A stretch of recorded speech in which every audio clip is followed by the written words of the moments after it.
Ini salah satu galeri gua, galeri mini sih sebenarnya sih. Selanjutnya gue pengen bahas nih tahapan dari cara-cara pemijahan untuk para pemula ya. Itu gue taruh betinanya di botol Oasis di bolongan bawahnya, biarkan jantannya itu menguasai tempat dan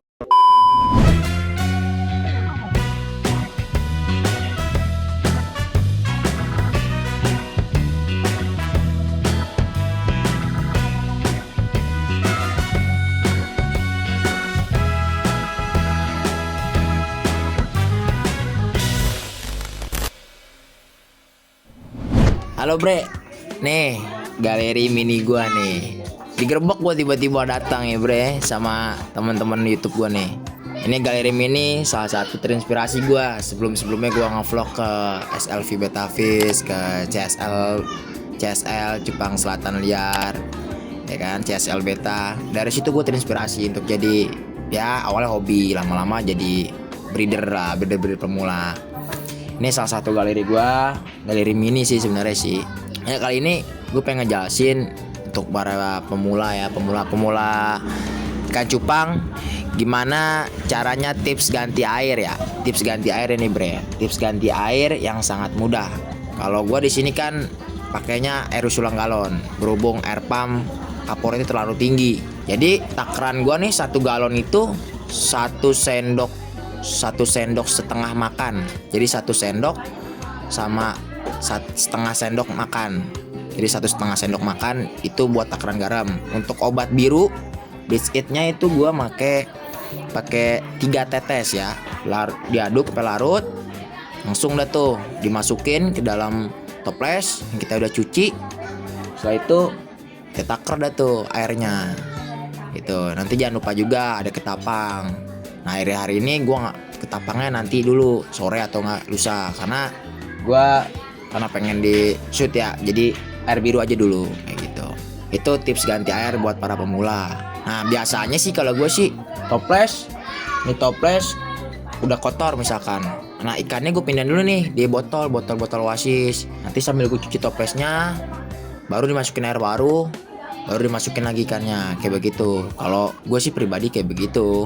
Untuk penaruhan daun ketapang biasanya gue naruh tuh dari 1 lembar daun ketapang, batangnya gue nggak pakai ya. Jadi satu lembar itu bisa dapat 2 toples.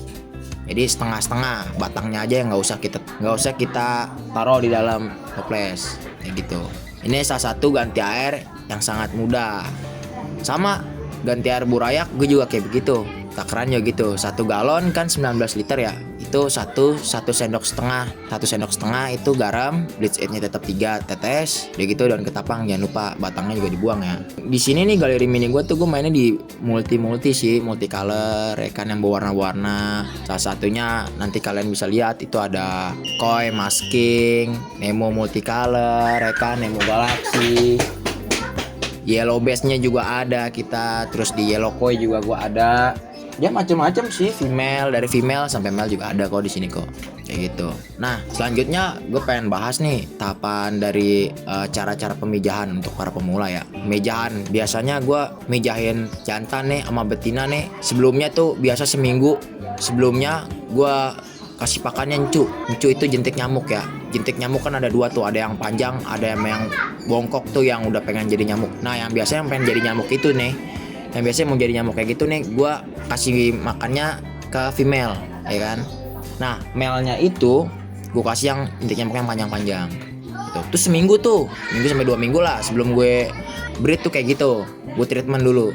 Nah, tempat breednya gue pakai apa? Gue pakai styrofoam langsung. Jadi kalau ada yang nanya, bang emang bisa bang pakai styrofoam langsung?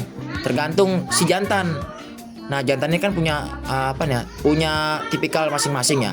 Ini jantan kayak gimana nih, agresif atau enggak? Sama betina juga kayak gitu. Kalau gue sih alhamdulillah ya, gue pakai styrofoam langsung yang ukuran 68 cm.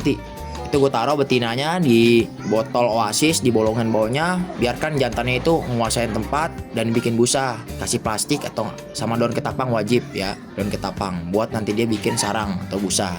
Setelah itu kita taruh tuh 1 kali 24 jam. Ada yang nanya, kalau dikasih makan enggak? Dikasih makan. Kasih makan cuma sedikit aja. Kalau bisa betina jangan kasih makan. Sebab kenapa? Karena kalau betinanya dikasih makan, dia nanti lebih agresif dan susah nanti dikawinin sama si jantannya. Setelah itu 1 kali 24 jam taruh tuh di pijat dulu nih. Baru Keesokan harinya kita buka tuh skatnya, betinanya dia digabungin tuh langsung jadi satu sama si jantan. Kita tunggu sampai satu hari sampai 2 hari. Ketika udah bertelur, wajib buru-buru betinanya itu diangkat karena biar dia nggak makan si telur. Biarkan si jantan yang menjaga sampai netas. Setelah netas 2 hari setelah bertelur, 3 harinya dia netas. Ya udah, habis itu kita lihat ada, gua nggak kasih makan yang mana aja, kasih makan jantannya aja karena dia capek. Kalau gua gitu ya.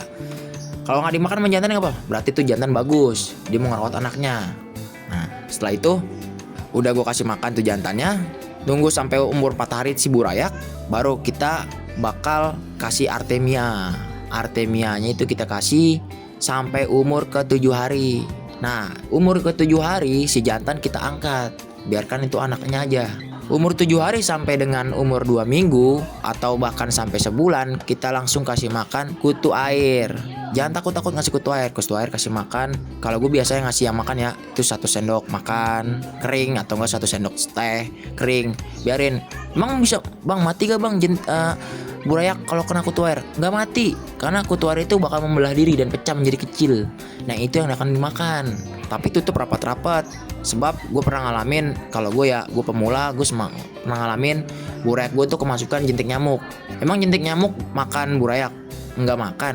Cuman jentik nyamuk itu kan dia kalau kegoyang dikit kan dia goyang begitu-gitu ya. Nah itu yang membuat tuh dia stres. Si burayak tuh jadi stres dan akhirnya tuh mati kayak gitu. Setelah udah umur 2 minggu kasih makan kutu air. Nanti gue biasanya kalau gue sendiri pribadi di umur 2 minggu sampai 3 minggu tuh gue sifon tuh.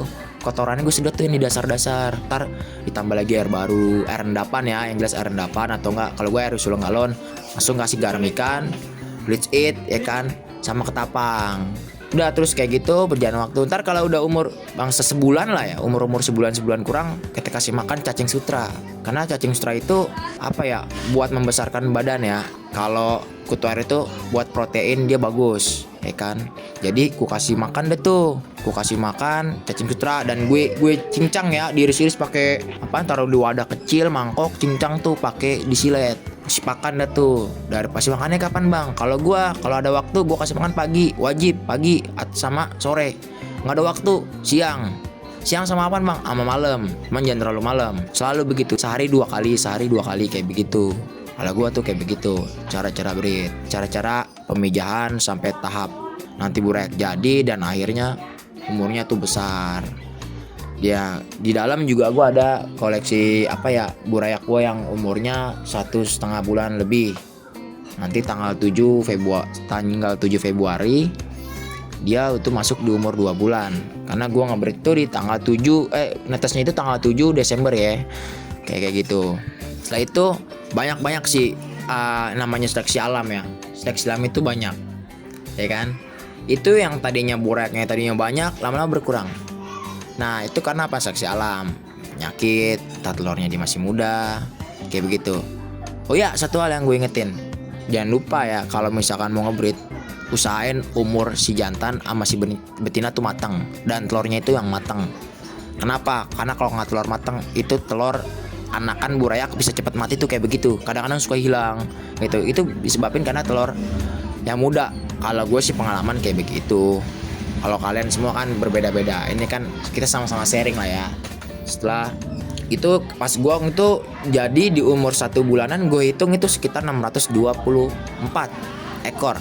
Namun setelah 1,5 bulan lebih dan baru tadi malam gue ganti air, ternyata ada beberapa ikan gue terserang penyakit dan akhirnya nyebar ke semuanya. Hampir 100 ekor tuh lebih tuh mati dan hanya tersisa 500 berapa gitu kan. Nah itulah makanya apalagi di cuaca pancor begini tuh burayak sangat-sangat riskan banget mati. Sebab kenapa? Suhu air yang berbeda-beda, terus akhirnya menjadi burayak, akhirnya menjadi kuncup, white spot, segala macam dan lain-lain. Dan pakan juga harus higienis, yang jelas, cuci bersih-bersih. Itu sih cara pemijahan dari tahap awal sampai cara perawatan tubuh burayak itu seperti apa. Nah bagi teman-teman semua nih ya, gue ingetin yang ingin nanya, bang penjualannya itu melalui apa? Gue itu ada di Instagram betafish_alfiano. Itu penjualan lelang juga ada. Dan itu biasa gue lelang itu harinya gak tertentu. Nanti gue bikin update. Yang mau nanya-nanya semuanya langsung aja by DM di Dan dikasih tahu lagi Betafish_Alfiano, ya kan. Jangan lupa follow ya, yang follow, oke. Oh iya bre, karena gue sendiri yang di vlog, tempat gue sendiri yang di vlog, temen gue nggak ada berhalangan. Semua bagi kalian yang semua udah nonton nih, jangan lupa like, comment, subscribe, dan support channel kita. Dan jangan lupa follow Instagram mampir_project, dan follow juga akun gua, ya kan, Betafish_Alfiano, di follow ya. Dan yang paling penting jangan lupa mampir.